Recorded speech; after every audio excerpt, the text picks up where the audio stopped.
Marami nang excited na mapanood bukas na ang Can't Buy Me Love. Marami ng fans na nag-aabang rito. Kaka-excite na ang scene na to. Talagang ang pagyakap ng isang Bel Mariano sa kanyang Donnie Pangilinan. At tunay na napakabait na tao ni Donnie Pangilinan dahil umuulan daw na nasa taping sila tapos may nakita siyang matanda nakatingin sa kanya. Then akala niya talagang nakatingin sa kanya, ang kanyang cup ay binigay sa matanda dahil ito ay umuulan.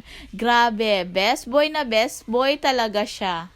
At mukhang marami silang scene na nakasakay sa motor si Bel Mariano kay Donnie. Kung tititigan ay parang sa real life ay ganyan na ganyan yumakap si Caroline kay Bingo. Kaabang-abang ito, parang mag-boyfriend and girlfriend na sila dito sa Can't Buy Me Love.